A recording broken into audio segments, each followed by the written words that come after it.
یہ ملک کو بچا رہے تھے، جنرل باجوہ عمران خان کو ملک سے بچا رہے تھے، تباہی سے بچا رہے تھے، تو یہ ذرا تباہی کا ذرا میں صرف قوم کے سامنے رکھنا چاہتا ہوں کہ 10 مہینے کے اندر کیا ہوا ہے پاکستان میں. جو اس ملک کے اندر مہنگائی ہوئی ہے، انفلیشن ہوئی ہے. اگر آپ کے ایک نچلے طبقے کے خاندان کے پاس اگر 30,000 روپے ان کی آمدنی تھی، اگر 30,000 آمدنی تھی پچھلے سال کی اپریل میں، آج اس کی خریدنے کی کیپیسٹی کہ وہ کتنی چیزیں خرید سکتا ہے، وہ رہ گئی ہے 20,000. اور لوگوں کی آمدنی سے 10,000 30,000 میں 10,000 روپیہ غائب ہو گیا مہنگائی کی وجہ سے. اور وہ کیوں ہے؟ میں ذرا پھر سے لوگوں کو بتانا چاہتا ہوں کہ وہ ملک کو جو بچایا جا رہا تھا عمران خان سے، وہ ذرا دیکھیں کہ بچا کے کیا کیا ملک کے ساتھ. اور ابھی آئی ایم ایف کی جو اگریمنٹ ہوئی ہے، یہ مہنگائی ابھی آنی ہے مزید. جو روپیہ گرا ہے اس کی اور مہنگائی آنی ہے، لیکن ابھی تک جو مہنگائی ہے میں صرف اپریل سے اب تک آپ کو بتا دوں. آٹا، بنیادی چیز جو ایک انسان استعمال کرتا ہے، عام آدمی، 1170 روپیہ تھا 20 کے جی آٹا ہمارے دور پہ. آج وہ چلا گیا 2400 پہ، دگنا ہو گیا. گھی 470 روپے، 470 روپے کا جو گھی پر کے جی تھا ہمارے دور پہ، آج 550 پہ چلا گیا کے جی. لیکن جو سننے والی چیز ہے وہ ہم امپورٹ کرتے ہیں پام آئل. پام آئل کی قیمت انٹرنیشنل منڈی کے اندر آدھی ہو گئی ہے. اس کا کوئی فائدہ پاکستانیوں کو نہیں ہوا، کیونکہ یہاں مزید تقریباً 100 روپے اور مہنگا ہو گیا. کہ چکن، مرغی جو ہم استعمال کرتے ہیں، 268 روپے کے جی تھا ہمارے زمانے میں، آج 415 پہ پہنچ گیا. جو چاول 104 کے جی ہمارے زمانے میں تھا، 172 کے جی پہ پہنچ گیا. پیاز، جو عام آدمی پیاز اور روٹی کھانے والے لوگ ہیں، 62 روپے کلو تھا پیاز، آج پہنچ گیا 225 روپے کلو. دودھ، جو بچوں کے لیے بہت ضروری ہوتا ہے، بچوں کی ہڈیوں کے لیے، 117 روپے لیٹر تھا، آج 153 روپے لیٹر پہنچ گیا. جو عام آدمی استعمال کرتا ہے، کیونکہ گیس صرف جو پہنچائی جاتی ہے گھروں میں، وہ صرف 27% گھروں میں گیس پہنچائی جاتی ہے پائپ کے ذریعے، باقی لوگ سلنڈر استعمال کرتے ہیں. تو جو ہمارے زمانے میں 2,470 روپے سلنڈر تھا، 2,470 روپے کا سلنڈر، وہ آج 3400 روپے پہ پہنچ گیا، 3400 روپے پہ. بجلی 16 روپے یونٹ ہمارے دور میں تھا، آج 36 روپے یونٹ پہ پہنچ گئی ہے. پٹرول 150 روپے کا تھا، آج 250 روپے پہ پہنچ گیا.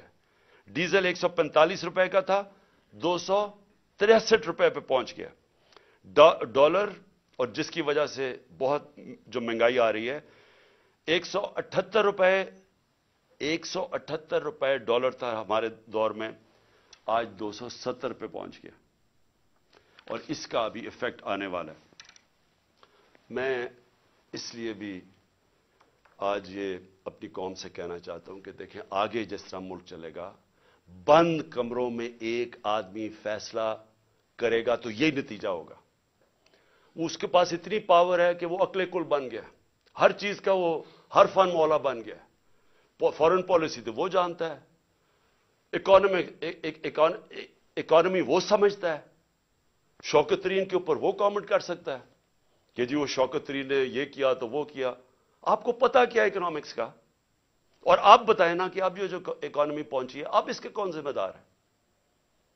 اور پھر پولیٹیکل سچویشن کے اوپر وہ بات کر رہا ہے کہ جی فلانے کو چیف منسٹر ہٹا دو تو اس کو لگا دو، جس کو لگا رہا ہے وہ لینڈ مافیا کا حصہ ہے، انہیں اس کو لگا دو.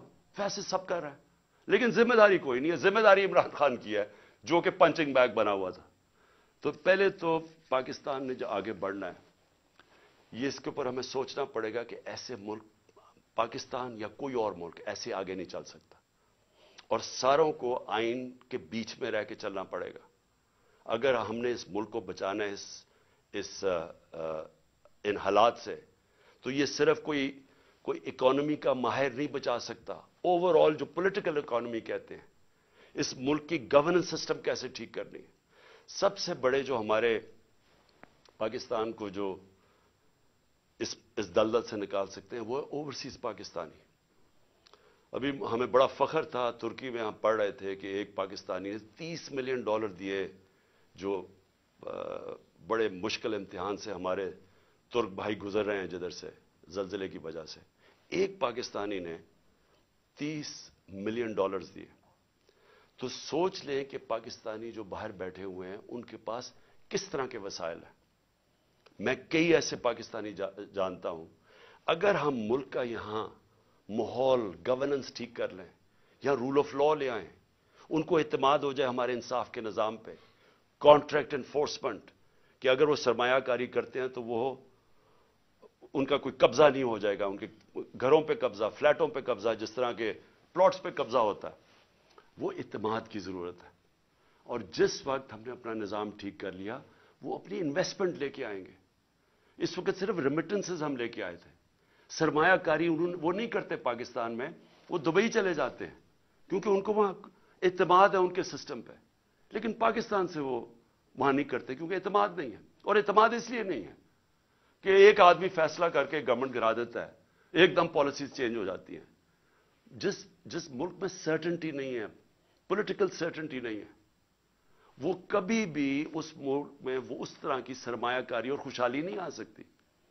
तो हमने पाकिस्तान को जो निकालना है, उसमें हमने अपनी इकोनॉमी ठीक करने के लिए सबसे पहले अपना गवर्नेंस सिस्टम ठीक करना है। एक सर्टेनिटी लेके आनी है, एक प्रेडिक्टेबिलिटी जो अंग्रेजी में कहते हैं, यानी जो आज सरमायाकारी करे उसे पता तो चले कि मुल्क आगे 5 साल किस तरह जाएगा। उसके लिए सबसे पहला कदम साफ और शफाफ इलेक्शन है।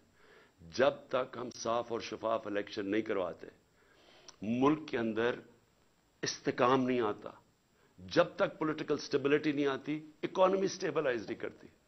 और कोई मुझे आज बता दे कि इसके अलावा कोई हल है। हमारा मसला यह है कि हमारा पाला पड़ा हुआ उन लोगों से जो मुल्क का नहीं सोच रहे। इनके पैसे बाहर पड़े हैं, इनकी अरबों डॉलर बाहर पड़े हैं, इनको कोई फिक्र नहीं है कि अगर पाकिस्तान नीचे जाता है तो इनको कोई नुकसान नहीं होता, क्योंकि इनके डॉलर तो ऊपर जा रहे हैं रुपए के मुकाबले में, इनको कोई फर्क नहीं पड़ता। लेकिन जिन पाकिस्तानियों का जीना मरना पाकिस्तान में है, उनको बड़ा फिक्र करनी चाहिए आज कि इस वक्त हम जिधर खड़े हैं, ये हमारे इन पॉलिसीज और इन लोगों ने, माफियाज, अपनी चोरी बचाते बचाते हमें घुटनों पे ये ले आए। हमारे पास अब बार्गेनिंग पावर ही नहीं रह गई, हमारे पास वो ताकत ही नहीं रह गई कि हम कहें कि जी IMF को कहें ये चीज हम मानते, ये नहीं मानते, क्योंकि हम तो बिल्कुल उधर पहुंच गए हैं कि इन्होंने पहले कहा जी हम IMF को ये कर देंगे, हम डॉलर 200 से नीचे ले आएंगे रुपया, और आज किधर पहुंच गए? क्योंकि इनके पास कोई रोड मैप नहीं है। रोड मैप है, वो शुरू होगा साफ और शफाफ इलेक्शन से, जिससे ये लोग भाग रहे हैं और इनके पीछे जो लोग बैठे हैं वो भी अपने मफादात के लिए इससे बच रहे हैं। कौम को मैं आज कहना चाहता हूं कि देखें, ये असल में हकीकी आजादी की हमारी जद्दोजहद है। हम अपने मुल्क को कानून, इंसाफ दे के, फंडामेंटल लोगों को राइट्स दे के, रूल ऑफ लॉ करके आजाद करना चाहते हैं। वो आजादी तो आती है इंसाफ से, और वो तब होगी जब हम सब जद्दोजहद के लिए तैयार हों। मैंने जो जेल भरो तहरीक है उसकी मैं पूरी तैयारी कर रहा हूं, और मुझे खुशी है कि बड़े लोग रजिस्टर कर रहे हैं इसमें। मेरी इंतजार करें, मैं चंद रोजों में ये ऐलान करूंगा, क्योंकि हम ये सिस्टम दो तरह है, तोड़ फोड़ कर दें, सड़कों पर निकल जाएं, इंतशार फैला दें, हम कर सकते हैं। सबसे ज्यादा स्ट्रीट पावर हमारे पास है, लेकिन मुल्क ये बर्दाश्त नहीं कर सकता। इसलिए ये पुरअमन तरीके का एहतजाज है जेल भरो तहरीक। हमें जो सारा वक्त डराते रहते हैं जी आज उसको पकड़ लिया, शौकत तरीन के वारंट निकल गए, कभी वो उस्मान डार के पीछे पड़ गए, जो बोलने वाला उसके पीछे पड़ गए, सहाफियों को डरा रहे हैं, धमका रहे हैं, लोग यहां से बाहर भागे हुए हैं। मोइन पीरजादा वो बाहर भागा हुआ है, वो दूसरा अरशद शरीफ से जो हुआ, जो अभी भी जो स्ट्रेस डालते हैं कि थोड़ी सी इधर से लाइन क्रॉस करके आप ये तनकीद नहीं कर सकते। ये अगर तनकीद होती तो जनरल बाजवा ये जुल्म ना कर सकता पाकिस्तान पे, उसके ऊपर तनकीद ही नहीं अलाउड थी। पंचिंग बैग तो हम बैठे हुए थे, वो जो मर्जी करता, कोई पूछने वाला ही नहीं था। इसलिए इस मुल्क के लिए, हकीकी आजादी के लिए हम सबको जद्दोजहद के लिए अब तैयार रहना पड़ेगा। मैं आज सारे अपने पाकिस्तानियों को आखिर में कह रहा हूं, जो नौजवान ये सोच रहे हैं मुल्क छोड़ के जाने का, आप सबको कह रहा हूं, देखें भागने की कोई जगह नहीं है। जो कौमें जब तक अपनी आजादी के लिए नहीं लड़ती, जद्दोजहद नहीं करती, कोई उनको आजादी नहीं देता। जंजीरें गिरती नहीं हैं, तोड़नी पड़ती हैं। हम सबको तैयारी करनी चाहिए। और मैं फिर से अपने सारी पार्टी को, पाकिस्तानियों को कहना चाहता हूं, तैयारी करें जेल भरो तहरीक की। इंशाअल्लाह मैं चंद दिनों में इसकी अनाउंसमेंट करूंगा। पाकिस्तान जिंदाबाद।